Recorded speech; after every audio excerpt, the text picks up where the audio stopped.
பிரியமானவர்களே, இன்றைய காலை பொழுதிலும் கூட இது வானத்தின் வாசல் ஊழியத்தின் மூலம் உங்களை சந்திப்பதில் கர்த்தருக்குள் மிகுந்த சந்தோஷம் அடைகிறேன். ஆசீர்வாதத்திற்காக எதிர்பார்த்து கொண்டிருக்கிறீர்களா?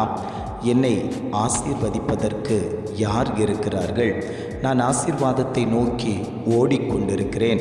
என்னுடைய வாழ்க்கையில் அந்த ஆசீர்வாதத்தை பெற்றுக்கொள்ள முடியவில்லையே. சத்ருவானவன் பல தடைகளை கொண்டு போட்டிருக்கிறானே. இந்த தடைகள் எப்பொழுது உடைக்கப்படும்?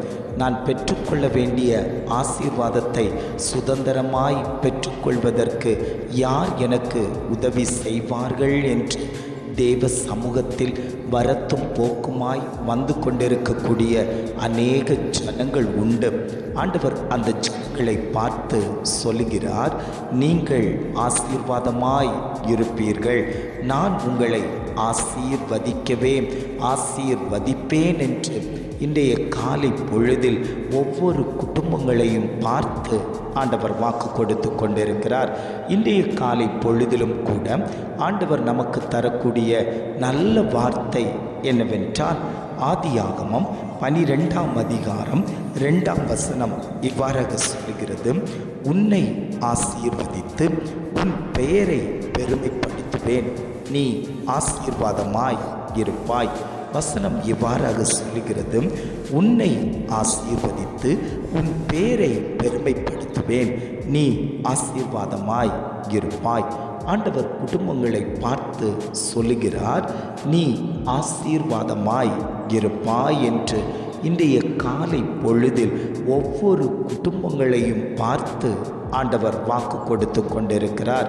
மாயான உலகத்தில் வாழ்ந்து கொண்டிருக்கக்கூடிய நாம் ஆசீர்வாதமாய் இருக்கிறதற்கு கர்த்தர் நம்மோடு கூட இருக்கிறதால் நாம் அந்த ஆசீர்வாதங்களை பெற்றுக்கொள்கிறோம்.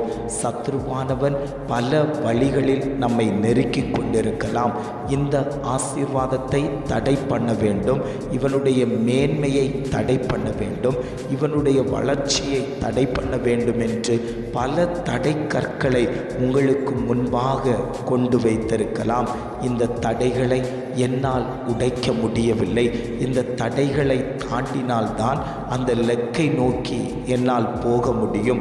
ஆனால் என்னுடைய பயணத்தில் கோணலான காரியங்களை சத்ருவானவன் கொண்டு வைத்திருக்கிறானே, அதனால் என்னுடைய ஆசீர்வாதம் தடைப்பட்டு நிற்கிறதே என்று வேதனையோடு தேவனை பார்த்து கொண்டிருக்கிறீர்கள் அல்லவோ? உங்களை பார்த்துத்தான் ஆண்டவர் சொல்லுகிறார், உன் குடும்பத்துக்கு விரோதமாய், உன் பிள்ளைகளுக்கு விரோதமாய், உனக்கு விரோதமாய், உன் தொழிலுக்கு விரோதமாய், உன் ஊழியத்துக்கு விரோதமாய் சத்ருவானவன் வைத்திருக்கக்கூடிய அத்தனை தடையான கோணல்களையும் நான் மாற்றி அதை செவ்வைப்படுத்தி அதன் வழியிலே உன்னை நான் நடத்துவேன் என்று ஆவியானவர் திட்டமும் தீர்மானமுமாய் ஆண்டவர் வாக்கு கொடுத்து கொண்டிருக்கிறார். ஆண்டவர் ஆபிரகாமை நோக்கி, நீ உன் தேசத்தையும் உன் இனத்தையும் உன் தகப்பனுடைய வீட்டையும் விட்டு புறப்பட்டு நான் உனக்கு காண்பிக்கும் தேசத்துக்கு போ என்று ஆண்டவர் ஆபிரகாமிடத்தில் சொன்னபோது ஆபிரகாம் அந்த வார்த்தைக்கு கீழ்ப்படிந்து ஆண்டவர் காட்டின வழியிலே அவன் நடக்க ஆரம்பித்தான். எப்பொழுது ஆண்டவருடைய வார்த்தைக்கு செவி கொடுத்து நடந்தானோ அப்பொழுதிலிருந்தே ஆண்டவர் கொடுத்த அந்த வார்த்தையின்படியே அவனை ஆண்டவர் ஆசீர்வதிக்க எண்ணினார். தெய்வம் ஒரு மனுஷனை ஆசீர்வதிக்க விரும்பினால் ஆண்டவர் நம்மோடு கூட பேசுவார். மகனே, நான் சொல்லுகிறபடி நட, என்னுடைய கற்பனைகளின்படி நட, உன் சிரசின் மேல் வைக்கப்பட்டிருக்கக்கூடிய வாக்கு தத்தங்களை நான் நிறைவேற்றி தரப்போகிறேன். இது சின்ன வாக்கு தத்தமாய் இருக்கலாம், இது பெரிய வாக்கு தத்தமாய் இருக்கலாம். ஏது வாக்கு தத்தங்கள் உன்னுடைய சிரசின் மேல் இருக்கிறதோ அந்த வாக்கு வாக்குத்தத்தங்கள் நிறைவேறுவதற்கு கர்த்தருடைய ஆலோசனையின்படி அவர் காட்டுகிற வழியில் நீ நடந்து வருவாயானால் அந்த வாக்குத்தத்தங்கள் உன் கண்கள் காண நிறைவேற்றப்படும்.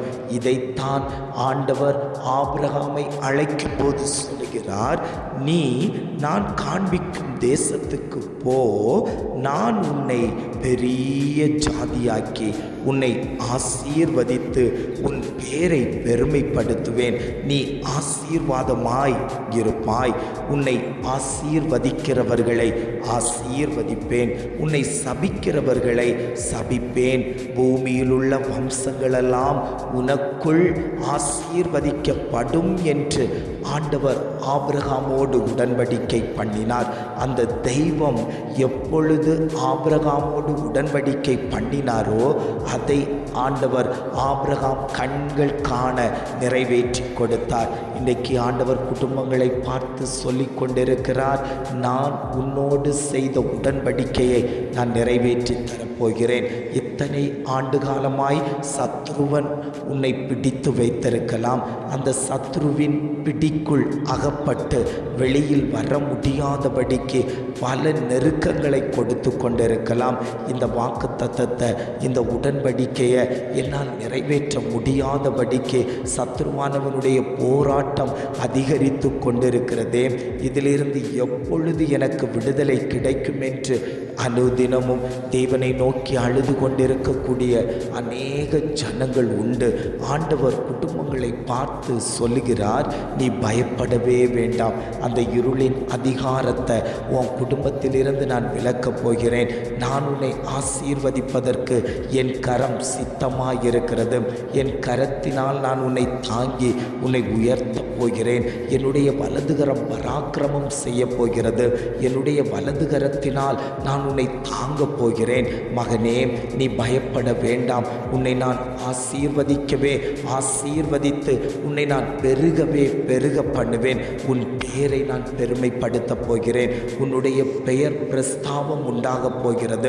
நீ கர்த்தரோடு நடக்கும்போது கர்த்தர் உன்னுடைய வாழ்க்கையில் அபரிவிதமான வளர்ச்சியை தந்து உன்னை மேலோக்கி கொண்டு போகிறதற்கு நான் சர்வ வல்லமை உள்ள தேவன். அந்த தெய்வத்தை நீ ஒருபோதும் மறந்து விடாத. அந்த தெய்வத்தை நீ இறுக்கமாய் பிடித்துக்கொள்.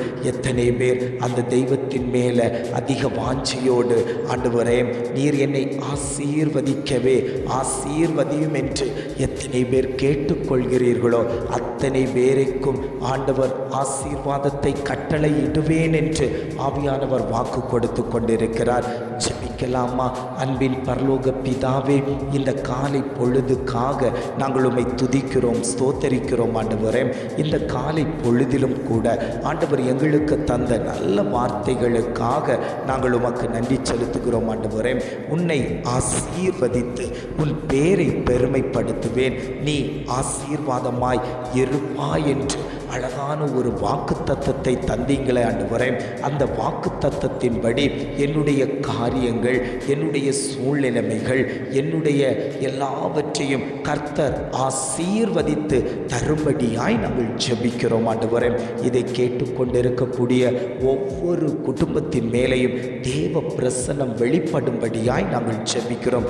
தேவனுடைய கரம் அந்த குடும்பத்தின் மேலே ஆளுகை செய்யும்படியாய் நாங்கள் ஜெபிக்கிறோம். ஆண்டவரே, நீர் அப்படியே செய்து விட்டதற்காய் ஸ்தோத்திரம். உம்முடைய நாமம் மகிமைப்பட்டு விட்டதற்காக நாங்கள் உமக்கு நன்றி செலுத்துகிறோம். எங்களை தாழ்த்தி தருகிறோம். துதி, கன, மகிமை எல்லாம் உமக்கே செலுத்துகிறோம். மீட்பர் இயேசுவின் மூலம் ஜெபிக்கிறோம் ஜீவனுள்ள நல்ல பிதாவே. ஆமேன், ஆமேன்.